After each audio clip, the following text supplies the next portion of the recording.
¿Recuerdan la primera parte de qué se trató? De que había una fiesta, ¿verdad?, de los tabernáculos. ¿Sí recuerdan? Y que los hermanos de Jesús, era Santiago, Santiago, Judas, José, y se me fue uno más. Bueno, eran 4 hermanos. No Judas Iscariote, era Judas el que escribió el libro. No creían en él, también tenía hermanas, medias hermanas. Y le dijeron, ve a la fiesta, para que te muestres y la gente te vea todo lo que eres capaz de hacer. Y Jesús dijo, no, todavía no es mi tiempo.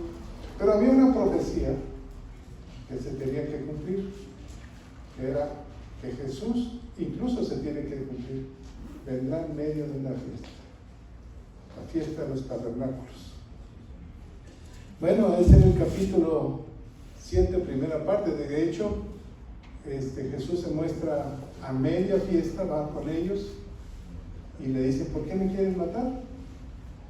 Unos decían, es que no hay otro como ¿no? Este hombre hace tantos milagros, ¿podrá otro hacer milagros como él? Y otros decían, demonio tiene. Entonces dice que murmuraban y seguían murmurando. Llegamos al versículo 32. Algunos también decían que era el Cristo, el Mesías. 32.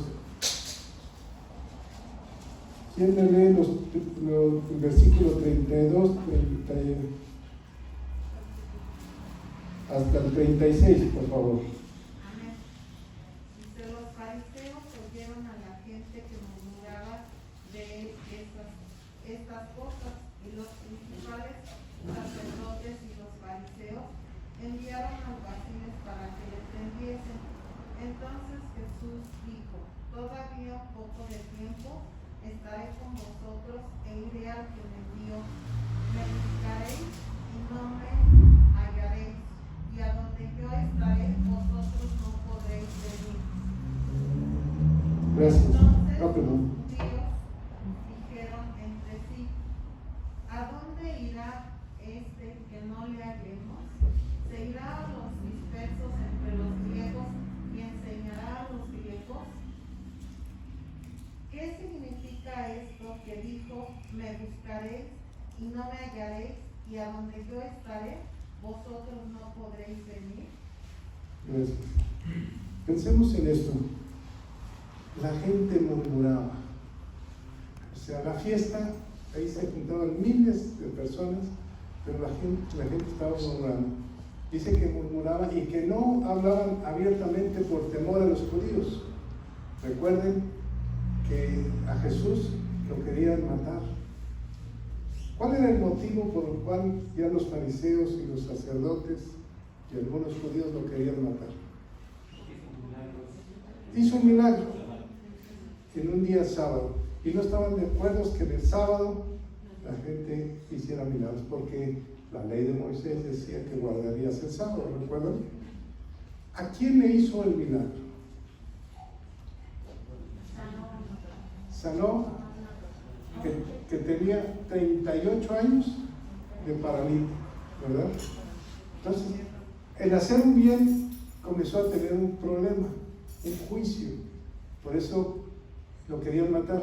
Pero no era tanto por haber hecho el milagro, sino porque la gente hablaba de él. Las multitudes ya comentaban, y eso los fariseos y los sacerdotes decían que les podía traer problemas con los romanos. Recuerden que estaban bajo el imperio romano.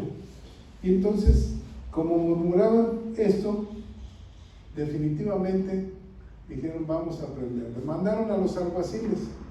¿Quiénes serían los alguaciles en esta época? Aquellos que ejecutan una orden judicial. ¿Quiénes serían? Los policías ministeriales. Los policías. De repente el ministerio público y la policía comenzó a buscar a Jesús. Y Jesús, pensemos en esto, era el enemigo público número 1 en ese entonces. Y les dice, en este tiempo me van a buscar, pero va a haber un tiempo que ya no me van a hallar. ¿Qué les estaba diciendo Jesús?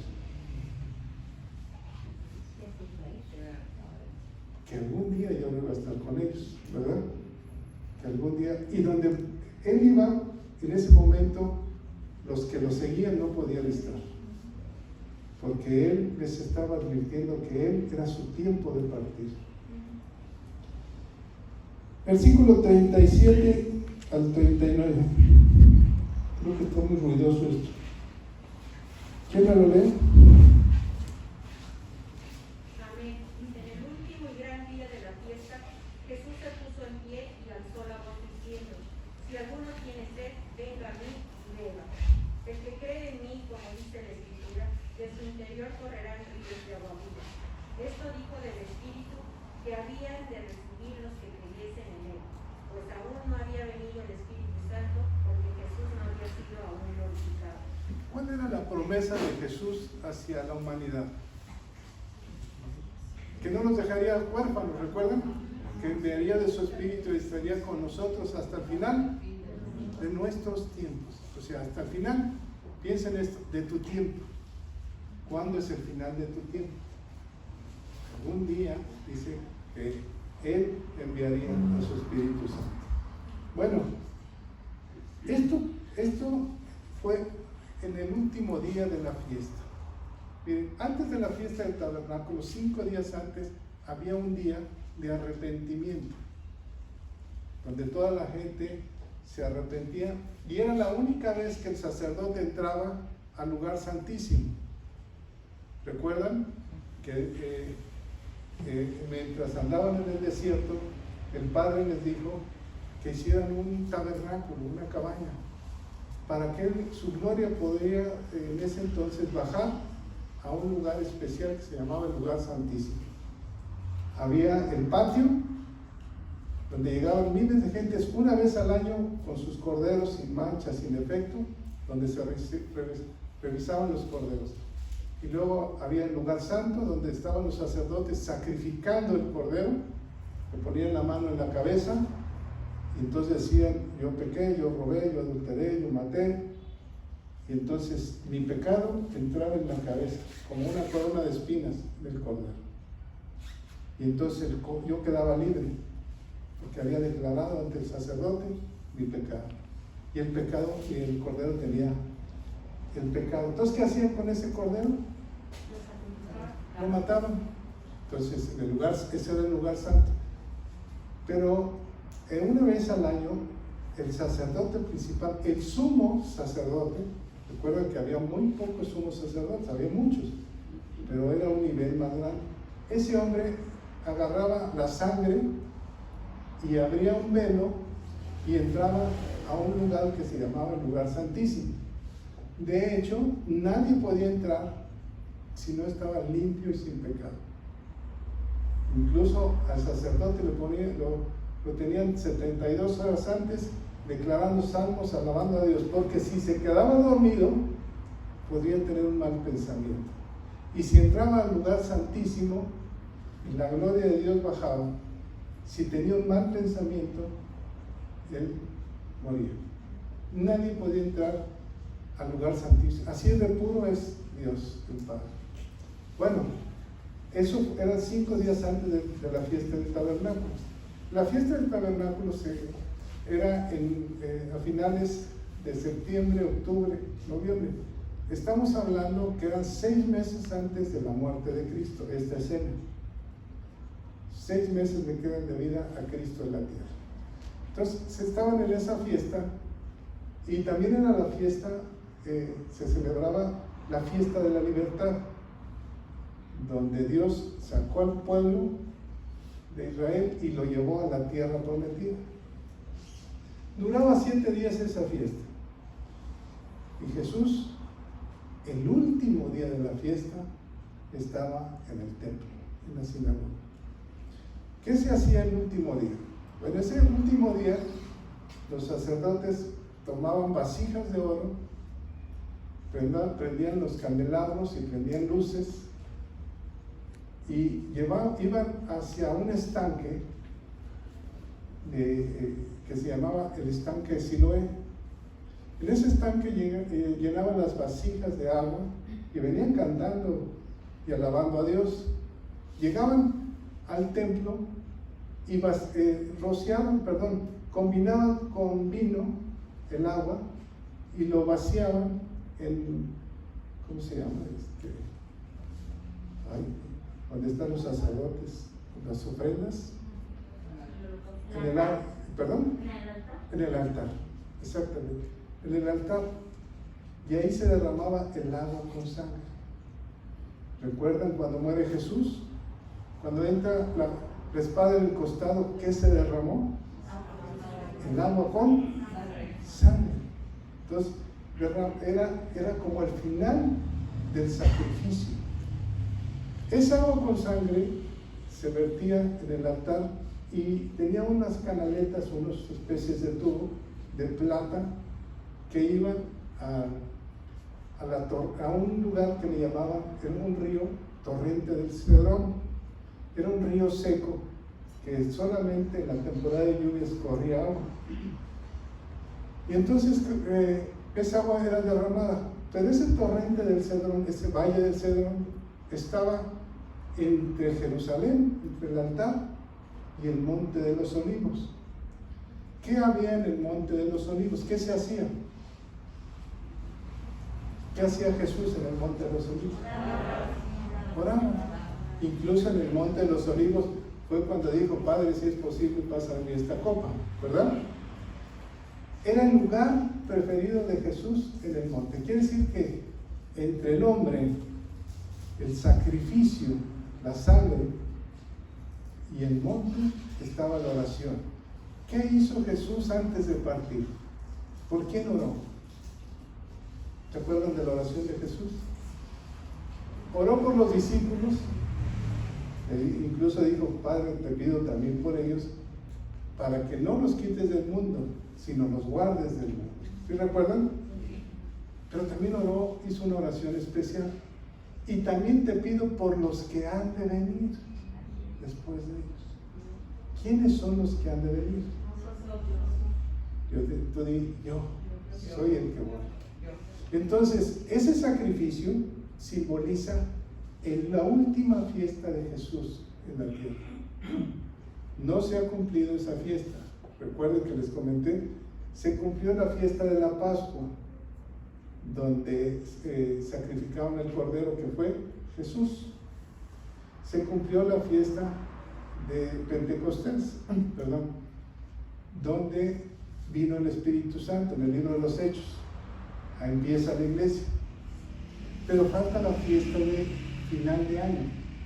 También se le llamaba la fiesta de la gran cosecha, porque se recogían todos los frutos en esa fiesta y se le daba la gloria a Dios. Pero para que esa gran cosecha fuera realidad, espiritualmente habría que haber un arrepentimiento. Quiere decir que al final de los tiempos va a haber una gran cosecha de almas. Todo el mundo sabrá el Evangelio de Cristo. ¿Estamos de acuerdo? Para que la cosecha se levante. La Escritura dice que al final de los tiempos, una de las señales es que el Evangelio será predicado hasta el final de la tierra. ¿Qué pasó con la pandemia? ¿Qué se hizo con el Evangelio? A través de las redes sociales, del internet. Llegó a todo el mundo, ¿o no? A todas las casas llegó, porque la gente empezó a tener miedo, entonces comenzó a buscar pláticas y todo. Entonces las profecías se están cumpliendo. De hecho, dice que una de las señales es que los tiempos se acortarán. ¿Tú sabes que los tiempos se han acortado? ¿Te has dado cuenta? Ya, una semana y se va la otra, y se va la otra, y se va el año. Entonces, la fiesta de los tabernáculos es muy importante. Pero en esta fiesta, cuando el sacerdote está vertiendo el agua sobre el altar, de repente Jesús se para y dice que a gran voz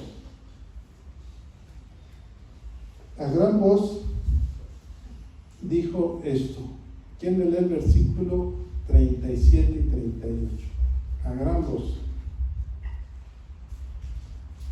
En el último y gran día de la fiesta, Jesús se puso en pie y alzó la voz diciendo: si alguno tiene sed, venga a mí y beba. El que cree en mí, como dice la Escritura, de su interior correrán ríos de agua viva. Si alguno, ¿recuerdan la palabra alguno? ¿Qué significa? ¿Hay alguno aquí? Entonces tú levantas la mano y dices, yo. Tienes sed. ¿Qué es cuando tienes sed? Una sed, ¿qué pasa en tu cuerpo cuando tienes sed? Estás deshidratado. ¿Me buscas por favor el Salmo 42, por favor?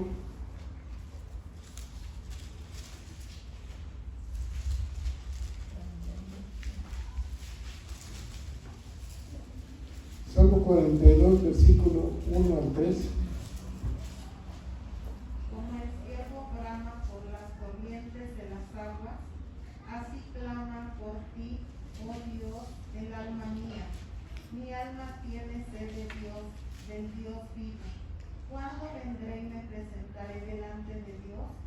Fueron mis lágrimas mi pan de día y de noche, mientras me dicen todos los días, ¿dónde está tu Dios? Gracias. Mi alma tiene sed. En el último día de la fiesta, el Señor dijo, ¿hay alguien que su alma tenga sed? ¿Cómo un alma puede tener? Físicamente, pues aquí hay nutriólogos, te pueden decir que está deshidratado el cuerpo, ¿verdad? Pero espiritualmente, ¿cómo puede estar deshidratado el alma? ¿Qué le falta al alma? ¿Qué hay en el alma? Las emociones, los sentimientos. Cuando tus emociones, tus sentimientos no encuentran frescura, porque dice que como el ciervo busca las aguas, pero cuando encuentra las aguas, ¿qué hacen las aguas? Refrescan, ¿o no? Refrescan el cuerpo y se siente el cuerpo satisfecho. Pero en el alma, ¿qué puede haber en ti que te haga falta, que necesites refrescar? Siente uno el deseo de orar, de leer la palabra. Es que está sedienta su alma. Muy bien. Entonces, ¿qué nos hace falta?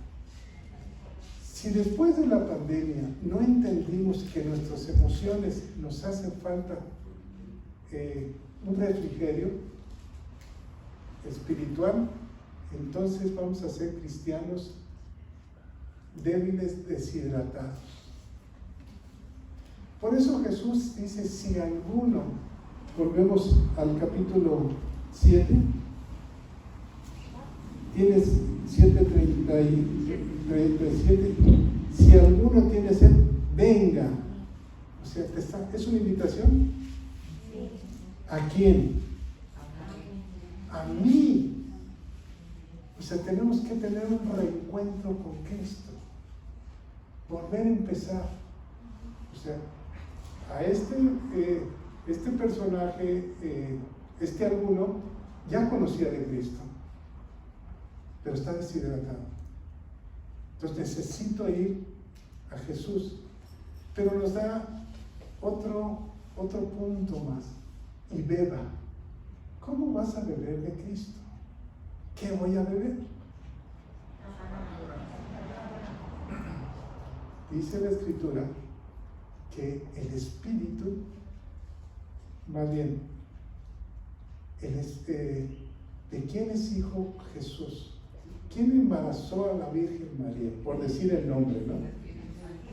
El Espíritu Santo, ¿estamos de acuerdo? Entonces, ¿quién nació en carne? Jesús, el Espíritu de Dios hecho carne. La palabra, el verbo hecho carne. Entonces te dice, ven y bebe. Y aquí va una opinión muy personal. Las predicaciones son muy bonitas, porque mueven las emociones. Te mueve la emoción. Una alabanza te mueve la emoción, una bonita predicación te mueve la emoción. Pero tú necesitas un alimento más sólido para poder permanecer. Porque si te vas por la pura predicación, pues te va a faltar el agua de vida eterna. Y si te falta el agua de vida, imagínense un venado, un ciervo, que no encuentre el agua. ¿Qué pasa? Se muere. Se va muriendo. Y su muerte es lenta, ¿o no? Entonces, como cristianos, si no permanecemos en el agua de vida, si no estamos constantemente alimentando, nuestra muerte va a ser lenta. Y no nos vamos a dar cuenta cómo nos vamos muriendo. De hecho, no sé si estoy mal, doctora, mucha gente puede ir al doctor y decir, pues me siento mal, y lo único que le hace falta es agua, que se hidrate, es todo. Pero es que casi no tomo agua, porque se acostumbró a eso. En el espíritu es exactamente lo mismo. ¿Por qué una persona que recibe a Cristo de repente quiere servirle a Dios y quiere compartir, aunque no sepa ni qué? Pero conforme pasa el tiempo, se va muriendo. Y comienza a andar de un lado para otro, y de un lado para otro, y buscando. Algunos se refugian en sus placeres para mover emociones, y vuelve a caer en un estado peor. ¿Por qué no permanecer? Por eso Jesús les levanta el reto. ¡Hey! ¿Alguien tiene sed? Venga a mí. O sea, olvídense de esto. Esto es muy bonito. Las tradiciones, es muy bonito. Pero aquí está la palabra, aquí está la vida. Yo le estoy ofreciendo vida. Toda la gente estaba, imagínense, toda la gente estaba emocionadísima porque los sacerdotes estaban vertiendo el agua y ahí estaba esa agua viva y nadie le hacía caso. Así está la vida del creyente. Jesús está en tu vida, hazle caso. Vuelve a empezar y dice, el que cree en mí, como dice la escritura, de su interior correrán ríos de agua viva. ¿Cómo va a correr de tu interior ríos de agua viva? Si esa agua que se vertía iba a la sequedad, ¿pero qué pasaba? Se consumía, ¿o no? Porque no permanecía. Entonces, él dice que de tu interior tienen que correr ríos de agua viva. ¿Podrás tú ser un río de agua viva? ¿Cómo es una persona que tiene de su interior un río de agua viva? ¿Cómo es?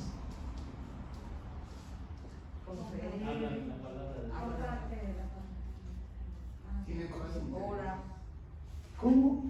Mira, cuando estás enamorado, ¿en qué piensas? En el amado, ¿o no?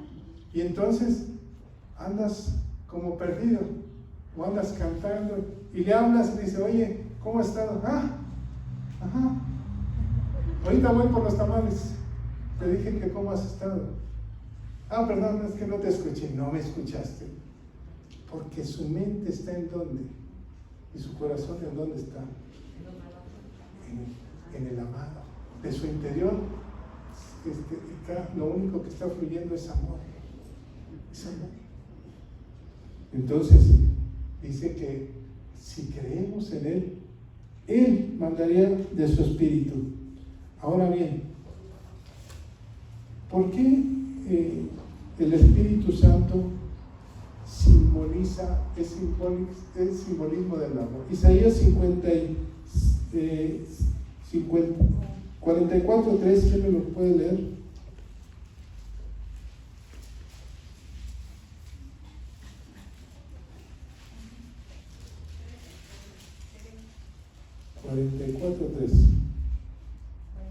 Porque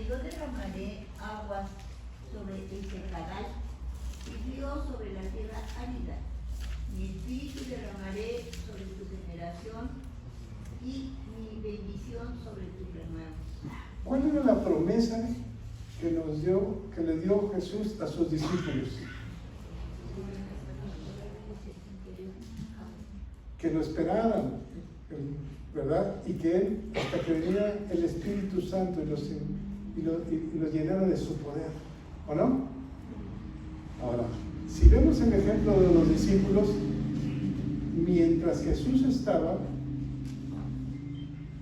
el Espíritu Santo no se había derramado en ellos. ¿Estamos de acuerdo? Entonces, mientras Jesús estuvo con ellos, el Espíritu Santo, en representación de Jesús, estaba al lado de ellos. ¿Y qué pasaba cuando se vinieron los problemas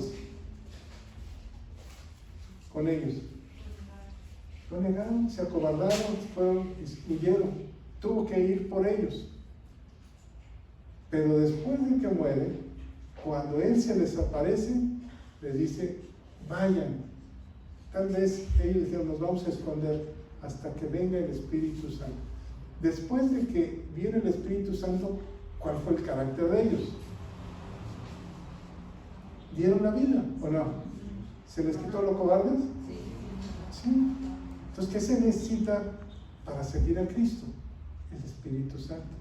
Y aún más, si en el Antiguo Testamento se celebraba la fiesta de los tabernáculos porque Dios habitaba en tabernáculo y los hombres habitaban en cabañas que eran tabernáculos, ahora, ¿cuál es ese tabernáculo? Nosotros. Si tú recibiste a Cristo como tu Señor y Salvador, ¿recibes al Espíritu Santo?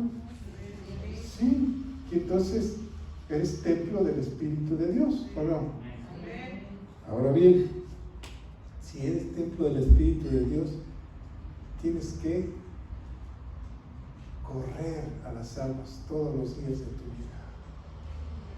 ¿Qué pasa si un día no tomas agua? No sé cuánto puede durar el hombre sin agua, ¿no? Con los ayunos, pero es terrible. Isaías 55, 1, por favor. ¿Sí?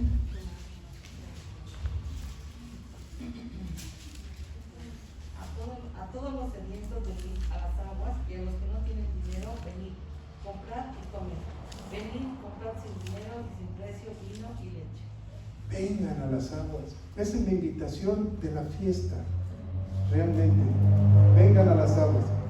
Y como ejemplo, ¿se acuerdan de el general Naamán y Elías? Eliseo. ¿Se acuerdan? Sí.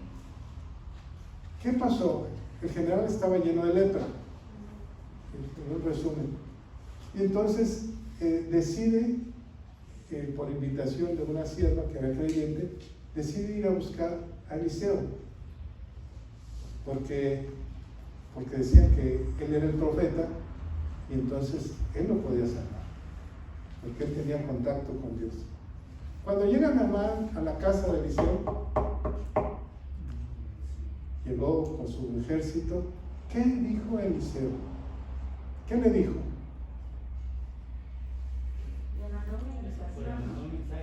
Le mandó un mensaje. ¿Cuál fue el mensaje, Pedrito?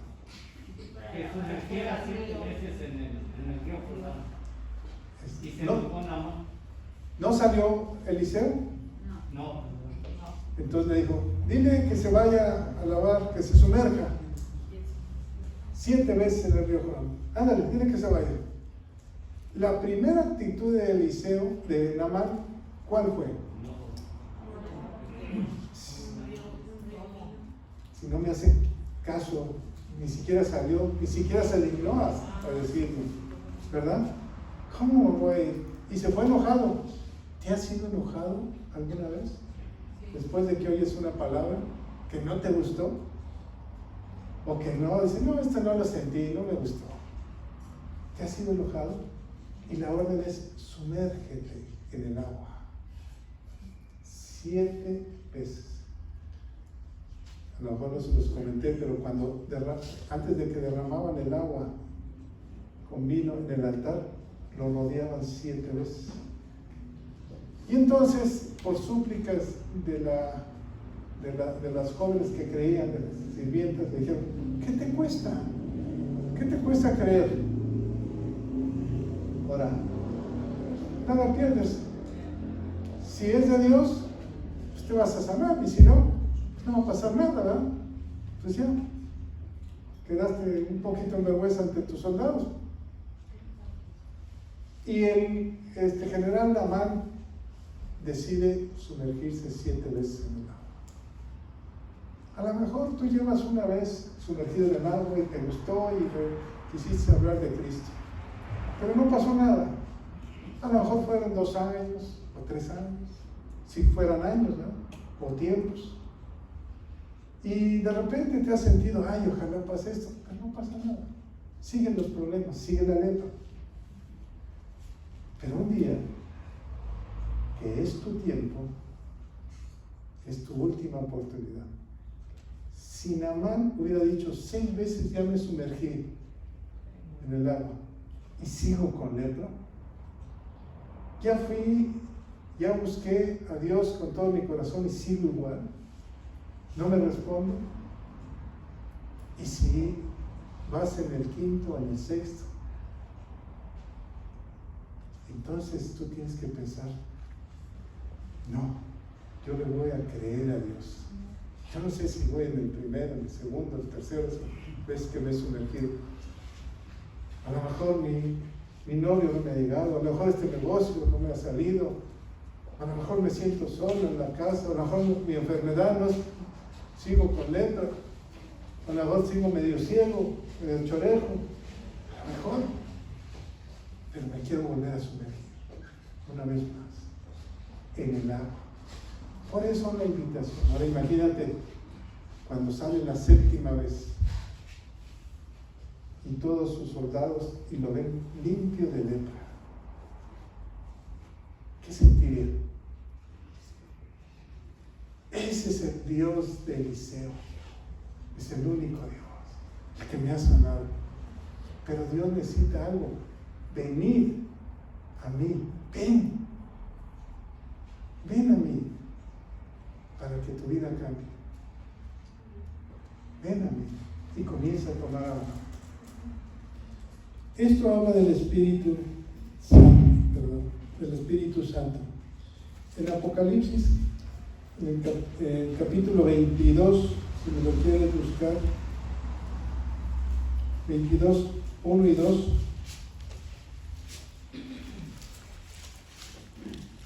Después me mostró un río limpio de agua, de vida resplandeciente como cristal, que salía del trono de Dios y del Cordero. En medio de la calle de la ciudad y a uno y otro lado del río estaba el árbol de la vida, que produce 12 frutos, dando cada mes su fruto, y las hojas del árbol eran para la sanidad de las naciones. Bueno, ¿qué era lo que alimentaba ese árbol de vida? El río. ¿O no? Venga al río. O sea, tú tienes que permanecer a un lado del río para que tus raíces lleguen al agua y puedas tener sanidad. Y puedas tener fruto. Yo quiero mi sanidad, pero yo voy de vez en cuando y sigo con mis pecados. Esto es una lucha constante, ¿no? Permaneciendo en Él. Esto habla del Espíritu Santo. Venid a mí, dice el Señor.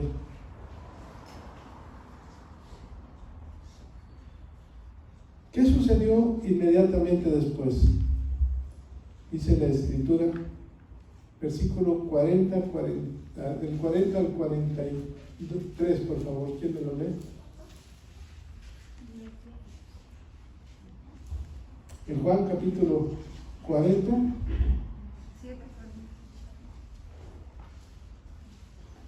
Entonces algunos de la multitud, oyendo estas palabras, decían verdaderamente, este es el profeta. Otros decían, este es el Cristo. Pero algunos decían, de Galilea ha de venir el Cristo. ¿No dice la Escritura que del linaje de David y de la aldea de Belén, de donde era David, ha de venir el Cristo? Hasta el 44, por favor, ¿sí? Hubo entonces disensión entre la gente a causa de él. Algunos de ellos querían prenderle, pero ninguno le echó mano. En la semana anterior, cuando murmuraban, decían tres cosas. Profeta, tiene el diablo adentro, ¿recuerdan? O sea, si tiene el diablo adentro es el demonio o el Cristo. Pero después de invitarlos al río de agua viva, de aclararles el Espíritu Santo, ya nada más quedan dos. O es profeta o es el Cristo. O es profeta o es el Cristo. Entonces comienza a haber claridad en su vida. ¿Cuándo es cuando comienza a haber claridad en tu vida? Cuando empiezas a ser enseñado por el Espíritu Santo. ¿Había problemas entre ellos? Sí, porque decían, de Galilea. Acuérdense que él vivió en Galilea. Dice, pero las profecías decían que tiene que venir de la casa de David. ¿Alguien recuerda de dónde nació David? En Belén. Galilea era la región, pero Jesús, fíjense la ignorancia de los sacerdotes. No sabían exactamente de dónde venía Jesús. Jesús venía exactamente de lo que están diciendo, de la casa de David. De ahí venía Jesús. Las profecías se habían cumplido. Versículo 45 al 52. ¿Quién me lo lee? Los alguaciles vinieron a los principales sacerdotes y a los fariseos, y estos le dijeron, ¿por qué no le habéis traído? Los alguaciles respondieron, jamás hombre alguno ha hablado como este hombre. Entonces los fariseos les respondieron, también vosotros habéis sido engañados. ¿Acaso ha creído en él alguno de los gobernantes o de los fariseos? Mas esta gente que no sabe la ley, maldita es, le dijo Nicodemo, el que vino a él de noche, el cual era uno de ellos. ¿Juzga acaso nuestra ley a un hombre el primero si no le oye? ¿Y sabe lo que ha hecho? Respondieron y le dijeron, ¿eres tú también Galileo? Escudriña y ve que de que Galilea nunca se ha levantado profeta. ¿Qué sucedió con los del ministerio, los policías? No pudieron prenderlo. ¿Por qué? Se sorprendieron. Quedaron impresionados, ¿o no? De la forma en que hablaba él. ¿Cómo? No se atrevieron a detenerlo. Ahora, ¿cómo sería la forma que hablaba él? ¿Cómo sería? Impresionante, ¿no? Con una autoridad y una sabiduría increíble. Aunque muchos decían, este es el hijo del carpintero. ¿De dónde sabe esto tanto? ¿Quién enseñó realmente a Jesús? Pues Dios. Él era Dios, ¿no? Él era Dios. Entonces, lo que hablaba, pues, que él era Dios. Entonces, le dicen ustedes también. Y se levanta un hombre, el famoso Nicodemo. ¿Alguien recuerda qué hizo Nicodemo antes de esta escena? Nicodemo era de los principales, pero fue de noche. ¿Sí recuerdan? En el capítulo 3 lo vimos. Y le dice, ¿qué tenemos? Sabemos que lo que haces viene de Dios. ¿Qué tenemos que hacer para seguir? Hay que nacer de nuevo. ¿Sí recuerdan? Ahora, Nicodemo se levanta. Ya los fariseos están enojadísimos, los sacerdotes, y le dicen, maldito aquel que no conoce la ley. Fíjate, la maldición ¿para quién fue? ¿Para ellos o no? Porque no conocían ni siquiera de dónde venía Jesús, el Mesías. Decían que venía de Galilea y de Galilea no podría venir, pero no sabían de dónde había nacido, de Belén. Entonces ellos mismos se maldicen. Ellos mismos, por eso dicen, maldito el que no conoce la ley. Pues ellos mismos no la conocían. Y entonces Nicodemo se levanta y muy sabiamente, ¿cuál fue la palabra que le dijo Nicodemo? ¿Acaso nuestra ley es un hombre que primero no le oye? ¿Acaso si no lo escuchas, si no es juzgado? La ley que decía que se juzgara o no. Si alguien había cometido algún error, se juzgara ante 2 o 3 testigos. ¿Qué pasó con Jesús? ¿Cómo fue su juicio?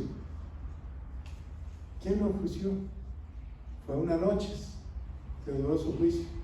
Y dice la Escritura que no encontraban testigos, que todos los falsos testigos se contradecían.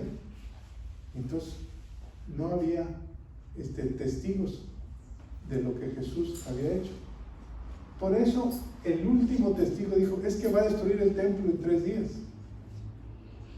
Si se destruyera este templo, dijo Jesús, pero dijo, yo no lo voy a destruir, ¿o sí?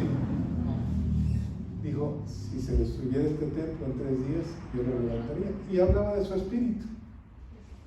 ¿Estamos de acuerdo? Pero el testigo dijo, él dijo que iba a destruir el templo. Y como el templo era sagrado, y el templo estaba delante de ellos, el santuario de Dios, y el santuario de Dios no lo reconocieron. Por eso Nicodemo dice, vamos, que se juzgue, que se le oiga hablar, porque sabía que si lo escuchaban hablar, era probable que a ellos los convenciera también. Y termina este capítulo cuando le dice en el 52, ¿eres tú también Galileo? Escudriña, ya que de Galilea nunca se ha levantado un profeta. De Galilea no conocían la ley, ni siquiera entendían realmente los sacerdotes. Y esto nos lleva a un punto: nos podemos equivocar. Tenemos que escudriñar la palabra de Dios. ¿Qué les dijo Jesús? Escudriñe la palabra de Dios. ¿O no se los dijo? Porque ella habla de mí. ¿Y qué dicen los sacerdotes? No pueden entender de Galilea, no conocen. Desde Galilea nunca se ha presentado un profeta, pero de la región de Galilea, haz de cuenta que es la región de Pachuca, pero es la colonia Morelos, ¿eh? De ahí nació Jesús. Entonces, Nicodemo es defensor de la justicia. Claro que a Jesús no necesitaba quien lo defendiera, ¿no? Pero Nicodemo habla de ese hombre que sí le creía a Dios, que sí confiaba en Dios. Aunque estaba en el mundo, ya no le pertenecía al mundo. ¿Tú estás en el mundo? ¿Yo estoy en el mundo? Sí. Pero ya no le pertenecemos al mundo, ¿o sí? Ya no podemos hacer lo mismo que hacíamos antes. Aunque estemos en el mundo, ya nuestra vida es diferente. Ponte de pies. Vamos a ver.